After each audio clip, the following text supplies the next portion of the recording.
अस्सलाम वालेकुम and welcome back to my channel. I hope आप सब ठीक होंगे। मैं भी अल्हम्दुलिल्लाह ठीक हूँ। और मैंने अपनी लास्ट वीडियो में मेंशन किया था कि मैं वेकेशन पे जा रही हूँ, तो फाइनली आज मैंने व्लॉग जो है अपलोड कर दिया है। मैं तो अपनी मंजिल पे पहुँच चुकी हूँ, बट मैं किस तरह से पहुँची, इसके पीछे क्या क्या स्ट्रगल था, मैंने सोचा एक वीडियो में सम अप करके मैं आपके साथ भी शेयर करूँगी। एक्चुअली मेरी काफ़ी फ्रेंड्स ने भी मेरे से पूछा कि बच्चे के साथ प्लेन का सफ़र कैसा था, और मैंने कहा कि बस व्लॉग आप लोग मेरा देख लेना, उसमें मैं आपको दिखा दूँगी कि मेरा सफ़र जो है बच्चे के साथ कैसा रहा। हम लोग जा रहे हैं वेकेशन पे कनाडा मेरे इन लॉज होते हैं, और हमारा स्टे जो है वो इंशाल्लाह ऑलमोस्ट 5 वीक्स का होगा। और अगर ज़्यादा टाइम के लिए कहीं जाना हो, स्पेशली बच्चे के साथ जाना हो, तो पैकिंग इतना मुश्किल काम हो जाता है। मतलब वैसे ही इतना मुश्किल होता है, ऊपर से क्या हुआ, मैंने काफ़ी चीज़ें जो हैं वो ऑनलाइन मंगवाई थी, और मेरा पार्सल जो है वो 2 बार वापस चला गया।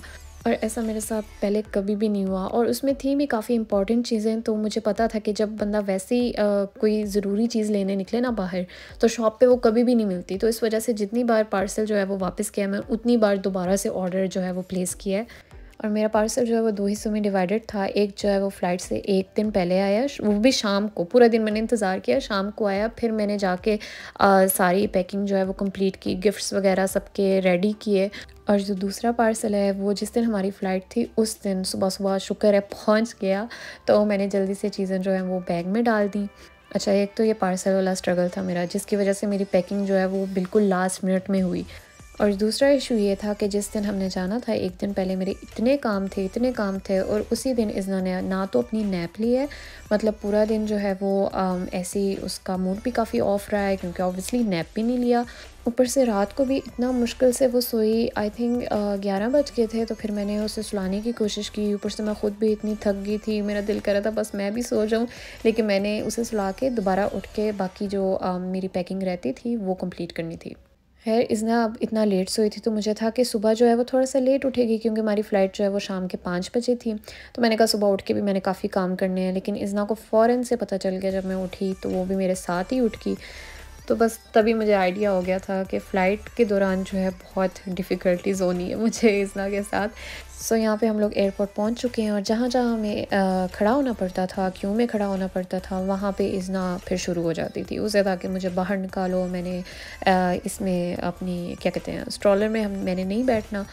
अच्छा, एक जो हम लोगों ने काम किया था कि उस दिन ऑब्वियसली ब्रेकफ़ास्ट हमने बाहर से किया था, तो कुछ एक्स्ट्रा चीज़ें हम लोगों ने साथ रख ली थी, लाइक croissant या प्रेट्ज़ेल। तो थोड़ी-थोड़ी देर बाद हम लोग इज़्ना को देते रहे थे, तो इस तरह से भी उसका थोड़ा-सा ना ध्यान उस तरफ चला जाता था। और फिर फाइनली हम लोग प्लेन में बैठने वाले थे, जहाँ से हमारा नेक्स्ट स्ट्रगल जो है वो स्टार्ट होने वाला था, क्योंकि अब हमने इज़्ना को सुलाना था, और इज़्ना जो है वो अपनी सीट के बगैर कहीं और नहीं सोती। इज़्ना को किसी और की सीट ज़्यादा पसंद आ गई थी, पहले तो वो वहाँ बैठ गई। इज़्ना को पकड़ो, इज़्ना इधर ओ इज़्ना था स्क्रीनशॉट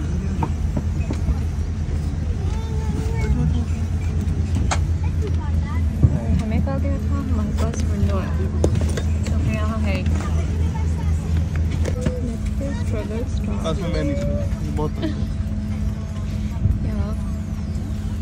और फिर जब हम लोग मुश्किल से उसे उसकी अपनी सीट पे बिठाने लगे, तो फिर वो कहती कि मैंने तो सीट पे बैठना ही नहीं है, मैंने नीचे लेटना है। फिर हमने काफ़ी कोशिशें की, उसका मसाज वगैरह किया। हमने कहा कि किसी तरह से ये यहाँ पे सो जाए। अब उसकी एक्स्ट्रा सीट भी ली है, तो इस पर हमें था कि लास्ट टाइम तो सीट नहीं थी, गोद में बिठाना था, तो वो बैठती नहीं थी। तो इस पर तो सीट है, तो सीट में तो वो इंजॉय करेगी, बट नो। अच्छा, ये एक और बहुत अच्छी टिप है कि मैंने उसके लिए एक्स्ट्रा ये मैजिक पॉट जो है पहले से बाय करके रखा था, बट मैंने उसे दिया नहीं था। मैंने कहा था कि ये मैं उसे प्लेन में ही दूँगी, क्योंकि घर पे उसके पास एक बड़ा वाला मैजिक बोर्ड है जिस पे वो पेंट करती रहती है। बट मैंने कहा अगर मैं वो लेके जाऊँगी, उसके साथ थोड़ा-सा खेलेगी, तो मैं एक तो जगह भी इतनी ज़्यादा नहीं लेता, ये छोटा-सा मैजिक बोर्ड है। और दूसरी बात ये कि उसके लिए तो नया था, मैंने उसके सामने ही ओपन किया, तो वो काफ़ी खुश हुई। तो ये वाली एक्टिविटी उसके लिए काफ़ी इंटरेस्टिंग थी, और हमारे लिए भी लाइफ सेवर थी, क्योंकि काफ़ी टाइम तक इज़्ना उसके साथ खेलती रही। उसके बाद फिर हम लोगों ने ट्राई किया, हमने कहा कि दोबारा कोशिश करते हैं कि इज़्ना सो जाए। एक तो लाइट्स भी ऑन थी ना प्लेन की, तो इस वजह से भी इज़्ना सो नहीं पा रही थी। इज़्ना के लिए कार्टून्स भी लगाए हम लोगों ने डिस्प्ले पे, बट वो उसके लिए इंटरेस्टिंग नहीं थे। और ये बार-बार जो है वो नीचे ही जाके लेटती थी। एक तो मुझे लगता है नीचे थोड़ा-सा ना डार्क था, क्योंकि सीट से थोड़ा कवर हो रहा था सब कुछ। इज़्ना उठो, कौन नीनो माफ़ करे। नीनो माखन तो उसने कोई नहीं किया, बट उसे हैंड्स फ्री मिल गए थे, तो काफ़ी देर तक फिर उनके साथ भी खेलती रही। और उसके बाद वैसे ही खाने का टाइम हो गया था। खाने में 2 ऑप्शंस थे, एक तो पास्ता, दूसरा चिकन राइस और वेजिटेबल्स के साथ। मैंने और इब्तिसाम ने अपने लिए फिर चिकन और राइस मंगवाए, और इज़ना ने जो है वो उसके लिए हमने पास्ता चूज़ किया।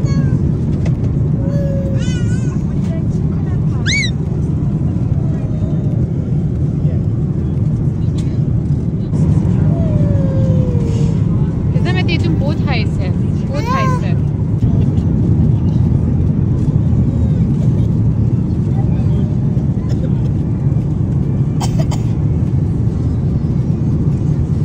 अब खाना भी खा लिया था, मतलब पेट भी फुल था, ऊपर से इज़ना ने काफ़ी ज़्यादा एक्टिविटी भी कर ली थी। तो अब हमने कहा कि दोबारा ट्राई करते हैं, अब शायद इज़ना सो जाए। और फिर फाइनली इज़ना जो है वो सो गई, और जैसे ही इज़ना सोई तो प्लेन की लाइट्स भी ऑफ हो गई। और मैंने कहा कि ये अगर थोड़ी देर पहले और कर लेते तो उनका क्या जाना था। खैर एनीवेज़ इज़ना फिर सो गई। उसके बाद फिर मैंने मूवी देखी। मूवी जो है वो 2 आवर्स की थी, और मूवी जैसे ही ख़त्म होने लगी तो मुझे भी ऐसा नींद आ गई। मैं सोने लगी तो साथ ही इज़ना उठ गई। फिर बाकी सफ़र हमने बस ऐसे ही गुजारा। इज़ना कार्टून्स तो देख नहीं थी रही, तो फिर उसके साथ मैंने काफ़ी ज़्यादा गेम्स खेली। तो बस इस तरह से हमने अपना बाकी का सफ़र जो है वो स्पेंड किया। और अब काफ़ी ज़्यादा थक भी गए थे, और हमारे लोकल टाइम के मुताबिक तो अब रात के 1 बज रहे थे। इस टाइम हम लोग सारे सो गए होते हैं, बट यहाँ पे कनाडा में अब उस टाइम जिस टाइम हम लोग पहुँचे थे 7 बजे थे, और बाहर भी अभी काफ़ी रोशनी थी, दिन था। तो बाहर निकल के इज़ना भी एक्टिव हो गई, हम लोग भी एक्टिव हो गए।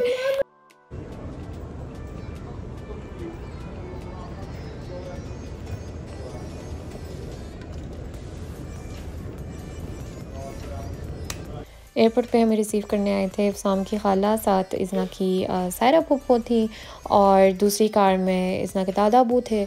हम जहाँ पे भी जाएँ इज़ना ही वहाँ पे वीआईपी होती है, तो यहाँ पे इज़ना को अपनी फूफो से एक प्यारा सा बुके मिला था। घर पहुँचते साथ ही इज़ना के वेलकम के लिए काफ़ी ज़्यादा प्रिपरेशन की हुई थी। इज़ना के लिए बलून्स थे, बबल्स थे, पज़ल थी, इतना कुछ था कि इज़ना को खुद नहीं समझ आ रही थी कि उसने अब किस चीज़ के साथ खेलना है। लेकिन काफ़ी ज़्यादा खुश हुई, और वही हम देख रहे थे कि अब वैसे था उसकी नींद का टाइम। इस वक्त वैसे वो गहरी नींद सो रही होती है, बट उसे इतनी एक्साइटमेंट थी कि नींद का कुछ पता नहीं। ऊपर से उसने बिरयानी जो उसकी फ़ेवरेट है, उसने बिरयानी तक नहीं खाई इतनी एक्साइटमेंट में। मुझे काफ़ी ज़्यादा एनर्जी की ज़रूरत थी, तो इस वजह से खाना खाने के बाद मैंने चाय पी, और उसके बाद फिर अपना नाइट सूट वगैरह निकालना था बैग से। फिर मैंने कुछ जो सामान सामने नज़र आ रहा था वो भी मैंने अनपैक करके वार्डरोब में सेट कर लिया। आपको मेरी आज की वीडियो कैसी लगी मुझे कमेंट बॉक्स में ज़रूर बताइएगा। लाइक एंड शेयर करना ना भूलें। अगर आप मेरे चैनल पर नए हैं तो सब्सक्राइब भी लाजमी करें, और बेल आइकन भी ज़रूर प्रेस करें। इस तरह से मेरी आगे आने वाली वीडियोस भी आपको शो होती रहेंगी। Thank you for watching. अल्लाह हाफिज़।